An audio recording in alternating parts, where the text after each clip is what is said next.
After successfully navigating the rookie series of sports car racing on iRacing, it was now time to turn my attention to the series available with D license. And there was one combination I simply could not pass up this week, the BMW M-Power Challenge racing at Spa. Including the BMW M2 that I had a lot of fun with in rookies, I was excited to see how this car would perform on a bigger international circuit. And let me tell you, the racing did not disappoint. It was a ton of fun, including the final race to show you in this video, which was one of the most fun races I have done in some time. Let's dive into the action now with race 1. So welcome to Spa here on iRacing. This week we're going to run a beautiful Benson and Hedges Racing livery, synonymous with the Australian Touring Car Championship from the early 90s, and looking great here on this modern BMW M2.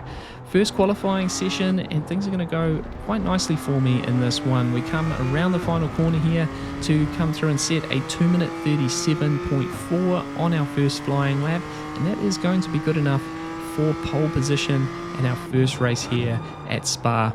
Now on the line, I quickly realized that this will be my first ever rolling start. I throw the hands up as I'm not entirely sure how to go about this process. Coming through the final corners, the safety car pulls into pit lane, and I'm not entirely sure how early I can jump for the line here. As it turns out, I can jump as early as I like, but ultimately I'm sort of waiting for a green light, which could have caused a fair bit of drama behind, but fortunately there were no major incidents behind, and we get a nice clean run down into turn 1 on this opening race. Coming out the other side with a good exit, no cars around me, and a nice buffer as we head down towards El Rouge, looking at that beautiful grandstand up on the hill, and on cold tyres being a little bit cautious with how we approach this one. You definitely cannot go through here flat. It's just how brave you are and how early you want to get on the throttle, trying to avoid that inside curb to easily pick up a slowdown penalty, which really hampers your run through the first part of the lap. Coming into the end of lap number 2, we've already built out a nice little buffer to that second place car behind. Do pick up an off track through Blanchimont. There's a few places around Spa that you could easily pick off tracks up, and I was cautious not to try and do that too often in these races, with those safety rating thoughts on my mind through these ones, trying to chase down that C license and open up some other races here on iRacing. The other thing I was really enjoying about this racing was really just looking at the more updated version of Spa in a sim. Versus ACC, there's all these little updates that Spa has done, including, as I mentioned, that beautiful big grandstand at the top of the hill. It now really aligns with what I know this track as through visiting it in real life. And yes, this track is obviously open up the new version on Le Mans Ultimate, but I was really enjoying this version of Spa and all the sights and sounds.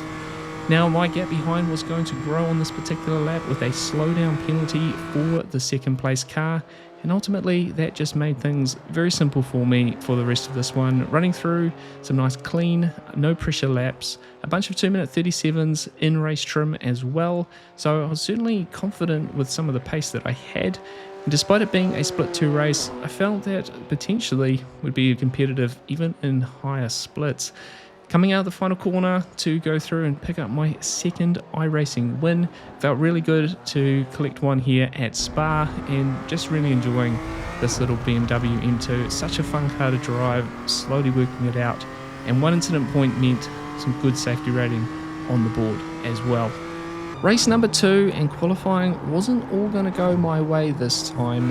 Running off track here on my first flying lap, invalidating that one, and then running out of time to set a second flying lap left me with no time valid for this session. Fortunately, most of the cars in this race did exactly the same thing, and we were able to at least start this race from position number 4. Now through the final turns here, the front row jump away nice and quickly, and as you see, I've completely missed the jump. This is where I've realized how soon you can get on the gas if you're the lead car after that safety car exits into pit lane. Coming down to the first turn though, and we're going to have a nice clean one here, leaving a little bit of space there on the apex just in case there is a bit of a nose down the inside from the car behind, but nicely through there and eyes forward on car number 16 in third place currently, as we head towards El Rouge. Now trying to be nice and brave through here. The car in front gets a little bit hot into the corner, works desperately hard to not pick up a slowdown like most of the cars around us actually do on this opening lap, but I get a really nice run on that car and we're able to clear him completely before we get to the braking zone here at Lacombe at the end of the Kemmel Straight. On the brakes hard now, and the car behind actually gives me a little bit of a tap with 0x contact, but we can be all eyes forward here on car number 12, the red and black car in front, who has that black flag slowdown. So we're expecting him to be a bit slower through these next few turns, and hoping to at least be able to get the nose down here into Bruxelles, hugging the apex as tight as we can. And in fact, the car next to us loses the rear of the car, slides to the infield, and we find ourselves up into second place, looking at the leader and seeing if we can't get ourselves another win here at Spa the second time out. Now let's go back and look at the replay, as I'm not entirely sure at this moment of the race exactly what has happened there at Bruxelles with that number 12 car. So let's dive into the replay and have a bit of a look here. On the way up to El Rouge here, we've got the trading paints working in the replay. So it's the pink car there, Barney the dinosaur, getting it all wrong up the top of El Rouge, and a nice run from me here to easily clear that car down the Kemmel Straight. Barney coming in to give a bit of a tap here at the end at the braking zone. No damage done with that one. Now eyes forward to this moment here at Bruxelles. You can see I get a nice exit here out of Lacombe. A bit of a run down, not quite as much overlap as I thought I had during the race, but alongside at the apex of Bruxelles, and a little bit of a tap there, maybe a bit of net code, just the lightest, and on cold tyres that's enough to lose the rear end there. Another view of it, let me know in the comments, was it too aggressive from me? Net code, racing incident, love to know your thoughts down below. What it meant though was we were now looking at the leader here at the start of lap number 3. Strong sector for me here at the end of the Kemmel Straight through Lacombe, and we were right near the back of this car, seeing if we can't put a bit of pressure on, needing him to make a bit of a mistake somewhere, trying to get close in those key areas, see if we can't pull off one more overtake, get ourselves a win here in race number 2. Down towards no name on this lap. It's going to be a very tight battle for us, already sitting near fastest laps of the race and putting some time into the cars behind us, jumping ahead now to lap number 4, and we're already 7 seconds up the road from the rest of those podium positions and beyond. So it's going to be a 2-horse race here for the win of this one. Down into the chicane here, found myself able to get right into the back here at the chicane. Nice strong under brakes, and that sort of set us up for each of these laps, but never really able to get close enough through Blanchemont to try and make an overtake at that corner. On this particular lap we were going to set a 237.2, but a 237.0 for the car in front. We're sort of trading fastest laps here, really pushing the limits, particularly of my current level of driving here in these little M2s, and just having a really fun time pushing the boundaries and really pulling a massive lead here on the rest of the field. As we come into the final lap now with less than a second between us, I'm going to throw caution to the wind here a bit and see what this M2 is capable of, see if we can't get right into a position and try and attempt a final lap overtake. Up El Rouge now on this one, pretty good run through there, was pretty happy with the inputs of it and putting a bit of time in on my best lap so far as we head down the Kemmel Straight. We've got the leader up in front, moving left and right, trying to break the toe a little bit, so we're following as best as we can, and then really deep into this braking zone here, building a whole bunch of time that I hadn't found in previous laps, probably right on the limit of what I think is achievable with the braking in that zone there. Coming down towards Bruxelles, feeling really good now, looking at that purple time in the top corner there, coming down, trying to get the car rotated through the corner here, trying to hold on the trail braking, that's working quite nicely for me, and down to no name now, trying to just get a little bit closer, although not quite as good through there, and it's run down to Pujon now. This is the tricky corner of the track for me. It's really easy to outbrake yourself, really easy to run wide, so it's a cautious aggression from me on this lap, and we're going to lose a little bit on the exit of this corner compared to my previous best. Up in front though, that car is also showing a little bit of a purple time as well, so we're both pushing probably as hard as we can at this moment, first one to make a mistake is going to walk away with second place in this race. Down towards Stavelot on this final corner, and we're going to have to just try really hard here to get a really good exit on the back straight towards Blanchimont. This will be a really key zone here, and unfortunately a little bit too cautious. It could have been a bit more aggressive on the throttle, and as a result we lose a little bit of time, a little bit of space there. 0.6 of a second as we come to Blanchimont. It's going to take a bit of a miracle, quite the mistake from the driver in front for us to be able to snatch this win.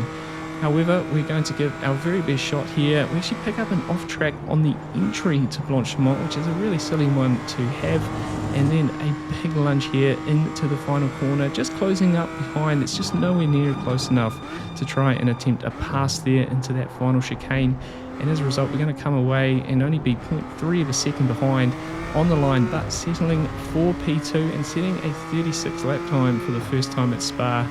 Overall, a really fun race with that driver. 2x, so good for the safety rating, and overall just really happy to push the limits of the car thanks to that driver for an awesome race. A new night, and with the iRacing gain from those previous two races, we now find ourselves in the split one races here at Spa in the M2s. We've still managed to qualify in position number 5 for this one, and with all the confidence of the first two races, I was really hoping to put a good show on here and a good performance in this better class of field. Now jump away from the final corner on the first lap, and we are heading on down towards turn number 1. We have a car on our outside in the braking zone for turn 1, so a nice shallow defensive line, looking for a good exit, and it's decent enough, but the M&M's car is there on the outside on the run down to El Rouge, and it's going to be a little bit nerve-wracking coming into this corner too wide. Unfortunately though, we don't even get there as we find ourselves across the nose of the car on our outside there. Around we go, pointing backwards, hitting the wall, and fortunately not involving anyone else in that moment. It, as a result, is going to produce my first meatball flag, the black and orange flag, needing to come into the pit lane for repairs, and quite an awkward moment, a bit disappointing to get tangled up there on the opening lap of this race. And as we bring the car into the pit lane to get those repairs done, we're going to have a bit of a look at the replay and see exactly what has happened. As I said, a nice defensive run down the line here towards turn number 1, and as we come on the exit there, the car is just on the outside of us as we head down towards El Rouge, and ultimately I just drift a little bit too much into the middle of the circuit. The car on the outside there is holding a much tighter line, a much more straight line, and we just drift across here. You can see it really well on the overhead shot.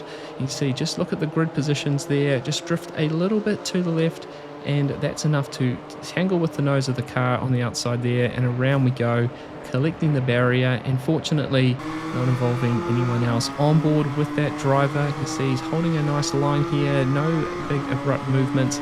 I just find myself over onto his nose, the wheels connect a bit, and around we go, and he carries on with the rest of his race. Push on a few laps, and fortunately with some other incidents out on track, we do pick up a couple of positions from some other drivers who have had some misfortune as well, but the whole race is just a bit of a test session for me, setting again a bunch of 237s, and unfortunately picking up another incident point last lap of the race, being a little bit too aggressive down into Puhon. So again, we're just learning, trying to adapt to this car, and well, we weren't going to be leaving this one as a final race. There's definitely going to be some more races to come, but at least get over the line here, pick up some safety rating importantly despite the accident. Happy to get that one finished, and we're going to move on to race number 4. So with that last race now behind us, we're ready to lock in to race number 4, starting out of position number 3. Really happy with the qualifying for this one, and just hoping to have a nice clean start to this race. So let's lock in out of the final corner here. The leader makes a really good jump across the start finish line, and we're at least able to jump well enough to hold on to position number 3 on the run down to turn number 1. Car on the outside there, car number 2, and directly in front, car number 3, both at sort of 2800 iRacing level. So a good step up on iRacing versus myself, but being C and B licensed drivers as well, I was expecting a safe race from them.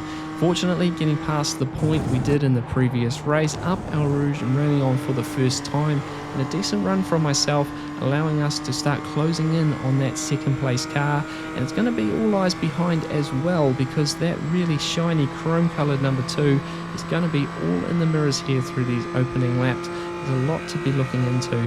Down at the braking zone at the end of the straight, we actually run quite long into the braking zone, very wide through Lacombe, trying to hold a nice tight line through the second part of Lacombe, holding our position there nicely, although feeling like a bit of a roadblock there, dazzling the lights from the car behind.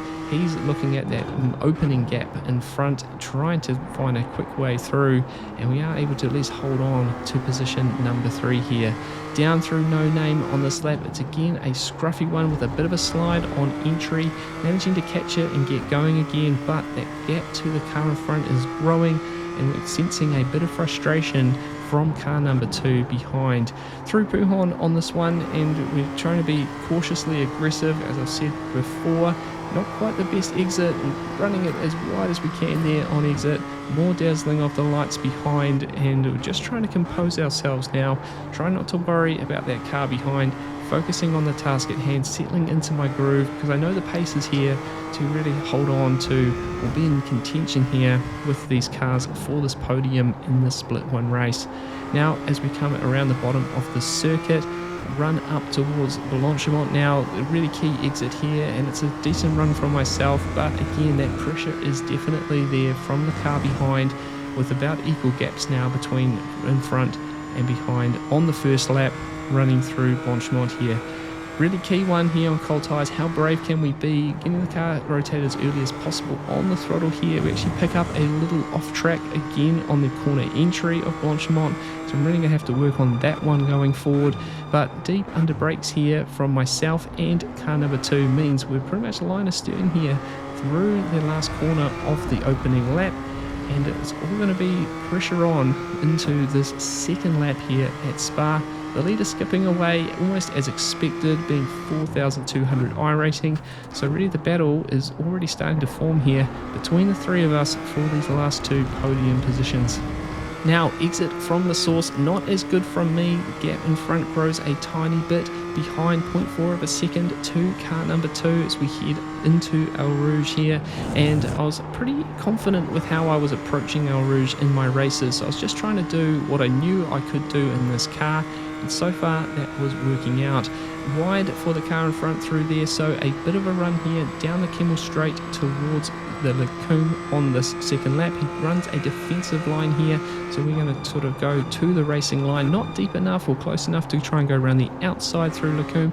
And obviously we are very cautious of that car behind as well, looking for a bit of a switch back here on car 3 in front, but always cautious of what car 2 is doing behind that very shiny full chrome coloured car, always in the mirrors. And it was really tricky being the meat in the sandwich, so to speak. Through Brussels here, a decent run, try not to run into the back of the FINA sponsored car in front. Through Puhon on this lap as well, all good from everyone here, no advantages or disadvantages for everyone. Everyone running a really tight line. More dazzling of the lights, trying to distract here down into Puhon, this crucial braking zone. Car 3 in front runs a bit wide, trying to get on the power early and get the nose down the inside, the second part of Puhon. And again, he runs a defensive line down into the S's here, and we're now looking to go crisscross. Runs a little bit wide. We're sort of going to try and hold around the outside, but again, it's that car behind that I'm starting to think about as well. Wouldn't have been enough room to run around the outside there, but it does mean we're both going to run defensive here through Stavelot and run up towards Blanchimont. Very critical, and we're going to be basically line astern, bumper to bumper on the run up the hill towards Blanchimont. And this is a tricky situation for me. This could go so badly, the run through Blanchimont, and I was really unsure of what to do, where to go. Cars behind and in front super close.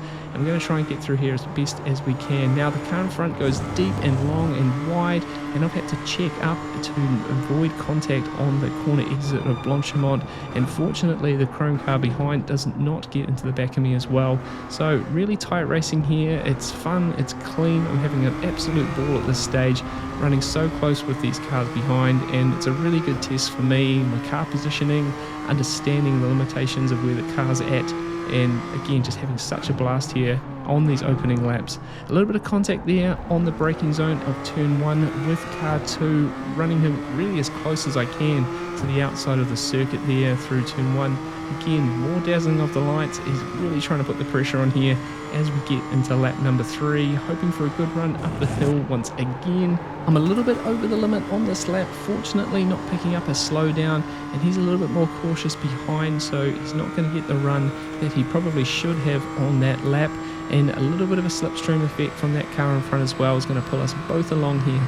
He shows the nose, but he's not really close enough to pull a move, which I know, so we're going to get down into that braking zone. And once again, I brake a little bit too deep and a bit aggressive.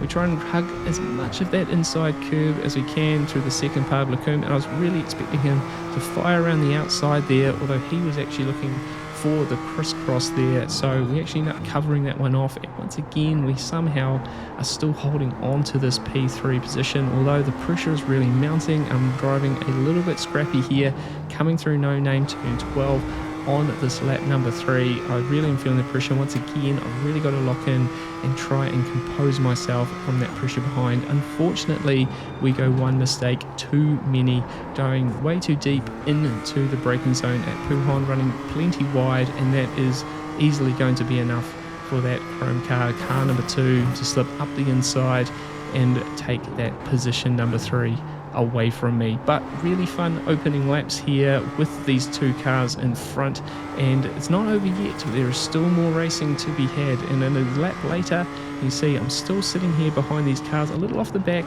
just watching, just trying to stay close, just trying to see what could happen here. This car number 2 has obviously been showing to have plenty of pace, and we're just trying to see if we can more or less capitalize on some of the driving up in front. He's looking left and right here through Stavelo, and the run up towards Blanchemont's about to occur here, and it's really pushing. You see the car in front's moving around a little bit more, trying super hard here to get into the slipstream.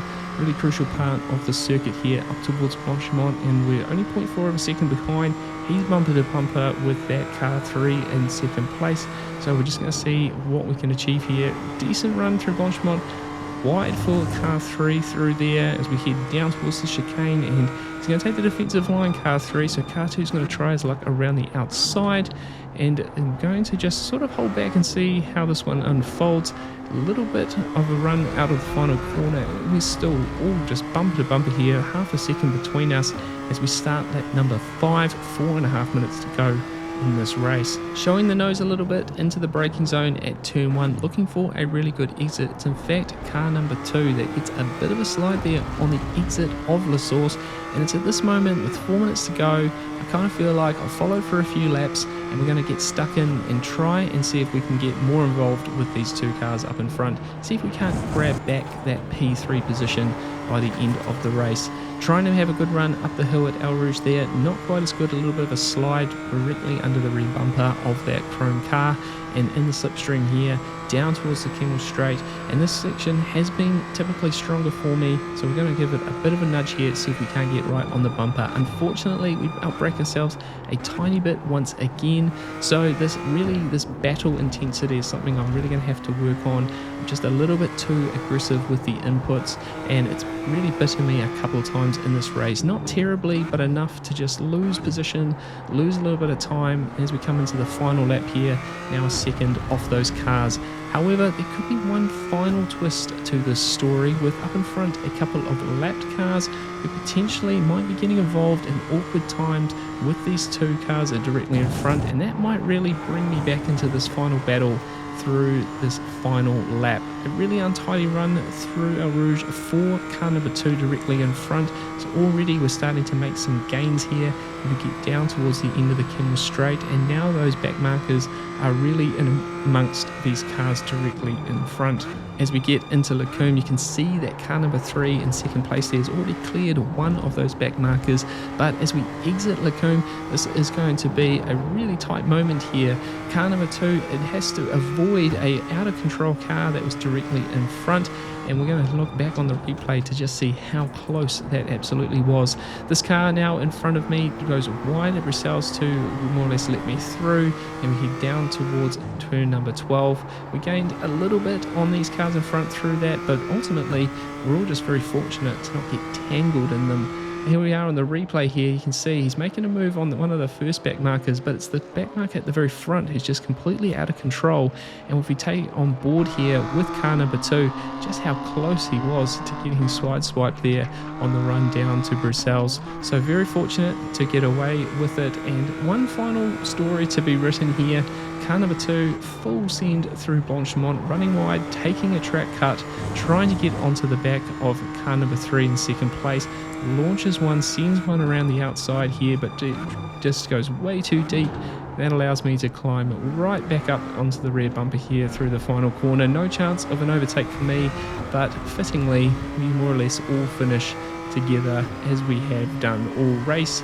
Fantastic battle with those drivers, really clean, really fun. A few too many mistakes from me to really capitalize and be super involved in it, but boy oh boy, was that one of the more fun races I have had for some time.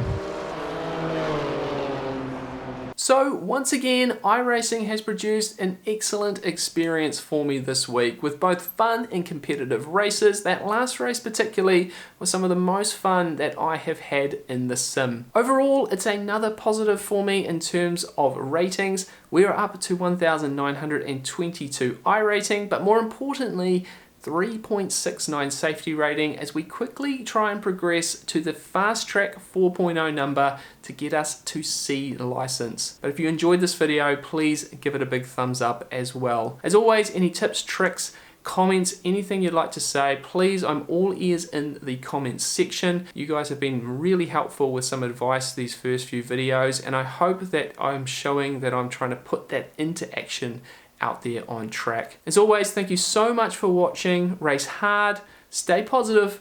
We'll see you again in the next one. Cheers.